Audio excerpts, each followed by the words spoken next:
कि जब पति काम भाव से अपनी पत्नी के पास आता है तो पत्नी को अच्छा नहीं लगता, क्योंकि पत्नी के अंदर भगवत भक्ति जाग गई है। कश्यप ऋषि के पास संतान की कामना से जाती है। शाम का समय था। पति ने कहा यह पूजा पाठ का समय है, हर चीज के लिए एक समय दिया गया है। राधे राधे दोस्तों, स्वागत है आपका एक और नए वीडियो में। दोस्तों, आज की वीडियो में श्री अनिरुद्ध आचार्य जी और देवी जया किशोरी जी के श्री मुख से हमको जन को मिलेगा कि पति पत्नी संभोग किस टाइम करना चाहिए, सही समय क्या होता है संभोग करने का, जिससे अच्छा संतान प्राप्त हो सके, क्योंकि बहुत लोगों को ये मालूम नहीं होता है। आप वीडियो पूरा देखिए, तभी जान पाओगे। दोस्तों, कमेंट करके जरूर बताना कि आप इन बातों से सहमत हैं या नहीं। वो पत्नी आई हमारे पास सवेरे सवेरे, बोली गुरुजी हमारा मन भगवान में लग गया है। ये तो बहुत अच्छी बात है, लेकिन हमारे पति जो हैं अभी तक उनका मन भगवान में नहीं लगा, और वो हमारे पास आते हैं और हमारे पास आकर के वो प्रेम का इजहार करते हैं। हमें तो अब सारे विषय वासनाओं से मन हट चुका है, मन भगवान में लग चुका है, लेकिन हमारे पति देवता का मन अभी तक भगवान में नहीं लगा। हम तो ब्रह्मचारी बन के अब रहना चाहती हैं, पर हमारे पति अभी ब्रह्मचारी नहीं बन पाए। क्या करें? हमें बहुत मन से असंतुष्टि होती है जब हमारे पति हमारे पास काम भाव लेकर आते हैं। हमारा मन बेचैन हो जाता है कि हमारे हृदय में जो कृष्ण है पता नहीं वो निकलकर बाहर ना चले जाएं। ऐसा उस बहन ने मेरे से सवाल किया कि जब पति काम भाव से अपनी पत्नी के पास आता है तो पत्नी को अच्छा नहीं लगता, क्योंकि पत्नी के अंदर भगवत भक्ति जाग गई है, प्रेम जाग गया है। ये सवाल आप में से बहुत लोगों का भी हो सकता है, बहुत पुरुषों का भी हो सकता है, बहुत स्त्रियों का भी हो सकता है, पर चूंकि सवाल बड़ा अटपटा है तो लोगों को पूछने में भी संकोच होता है। इसलिए हम आपको इसका समाधान देते हैं। मैंने उनको ये बात समझाई, बता दिया उनको। शायद यहाँ बैठी हो तो वो, चूंकि ऐसे प्रश्न सवाल माइक में तो वो कर नहीं सकती थी, पर सवाल तो सवाल है, तो हमने उत्तर सोचा कि चलो इस बहाने आपको उत्तर दे दें। प्रश्न समझ में आ गया? अब उत्तर सुनो। हमने उनसे बोला कि आपके पति, आप तो भक्ति में रम गई हो, बहुत अच्छी हो आप, कि आपके हृदय में कृष्ण विराज गए हैं, भक्ति विराज गई है, आपका दिन रात भगवत चिंतन में ही मन लग रहा, बहुत अच्छी बात है। लेकिन जो आपके पति हैं अभी उनका मन विषयों में है, और यदि आपने भी इनकार कर दिया कि आप हमारे पास मत आओ, तो आपके पति फिर पराई स्त्री के गामी हो जाएंगे। वो दूसरी स्त्रियों के पास जाने स्टार्ट कर देंगे, वैश्याओं का गमन करने लग जाएंगे, वैश्यागामी हो सकता है इसलिए तुम्हारा पति। इसलिए तुम्हारे अंदर तो कोई वासना है नहीं, लेकिन पति के अंदर यदि है तो पति पत्नी के पास ही तो जाएगा। यदि तुमने भी उसे हटा दिया अपने पास से तो वो वैश्यागामी, उसका चरित्र बिगड़ जाएगा। इसलिए तुम्हारा धर्म है। मीराबाई के साथ भी यही था, बिल्कुल सेम। मीरा का विवाह बचपन में कृष्ण से हो गया था, मान लिया था उन्होंने पति कि मेरे तो पति गिरधर गोपाल हैं, लेकिन फिर भी उनके माँ बाप ने जबरदस्ती उनका विवाह भोजराज से कर दिया, जो राणा के बेटे हैं। तो भोजराज राणा के साथ उनका विवाह हुआ। जब उनकी पहली रात आई मिलन की, मीराबाई को बिठाया गया एक कमरे में, सिर्फ दीपक का प्रकाश था, और जो कि रिवाज है घूंघट डाल के मीराबाई को बिठाया गया। तभी रात्रि को, पहली रात्रि पहला मिलन, जब भोजराज आए तो मीरा ने अपना दुपट्टा, अपना मुंह खोलते हुए भोजराज से कहा कि ये दुनिया कहती है कि आप मेरे पति हैं, कि ये दुनिया कहती है कि आप मेरे पति हैं, पर मेरी अंतरात्मा तो कहती है कि मेरे पति केवल कृष्ण हैं। लेकिन मेरे मन पर, मेरे प्राणों पर तो कृष्ण का अधिकार है, लेकिन आप व्यवहार जगत में मेरे पति बने हैं। सारी दुनिया तो यही मानती है कि आप मेरे पति हैं, कृष्ण मेरे पति हैं, ये तो केवल मैं जानती हूं। मेरे मन की बातें या मैं जानूं या वो जाने, आप तो नहीं जान पाओगे। तो मेरा मन, मेरे प्राणों पर, मेरे मन पर तो मेरे कृष्ण का अधिकार है, लेकिन आप यदि मुझे अपनी पत्नी मानते हैं तो आपके सामने मेरा शरीर है। यदि मेरे शरीर की भूख है आपको, तो मेरे शरीर से आप अपनी भूख मिटा सकते हैं, मैं मना नहीं करूंगी।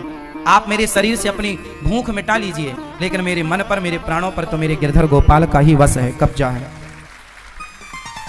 तो इस बात से यह सिद्ध होता है कि यदि आपका पति कामुक है तो फिर आपका धर्म है कि आप अपने पति को भी धीरे धीरे सत्संग से जोड़ें, कथाओं से जोड़ें, धीरे धीरे उसके मन को भी बदलें। और उसका साथ दें।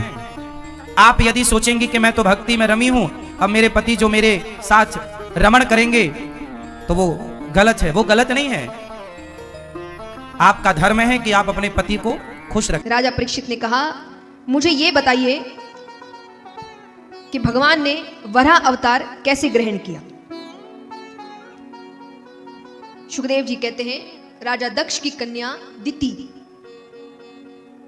अपने पति कश्यप ऋषि के पास संतान की कामना से जाती है। शाम का समय था।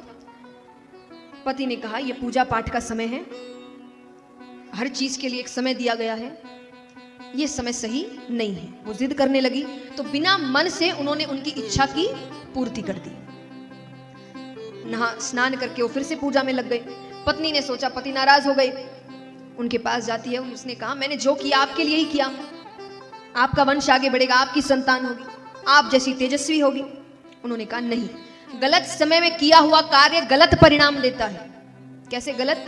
बोले, तुम्हारे पुत्र होंगे और एक नहीं 2 जुड़वा पुत्र होंगे, पर महादुष्ट होंगे। और दुष्ट भी कैसे? राक्षसों में उनकी गिनती की जाएगी, दैत्य होंगे तुम्हारे यहां। कौन चाहेगा उनके बच्चे राक्षस निकले? वो रोने लग गई। वो कहती, मैंने कोई गलत इच्छा से कोई काम नहीं किया था, मुझे सिर्फ संतान चाहिए थी।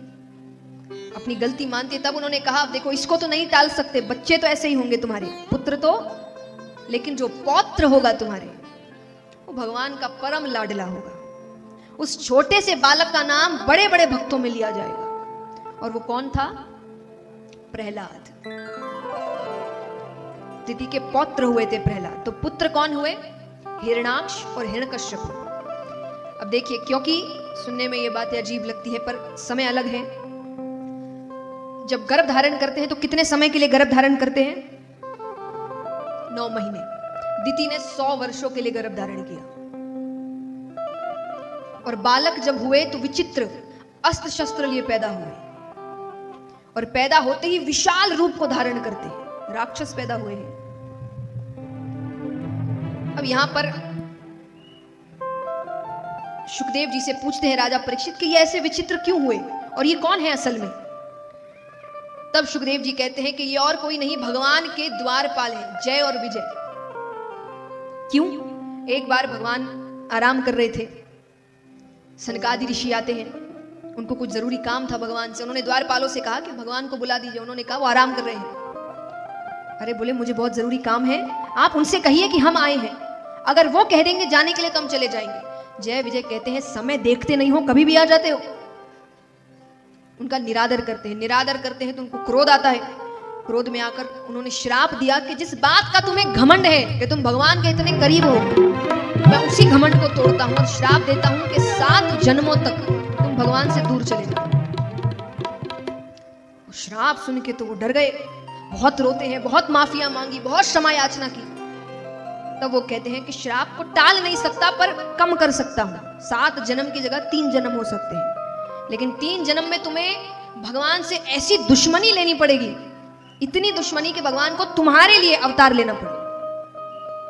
तब इनके जो 3 जन्म हुए थे, वो एक था हिरण्यकश्यप, भाई भाई बनके, दूसरा जन्म था रावण और कुंभकर्ण, और तीसरा था शिशुपाल और दंतवक्र।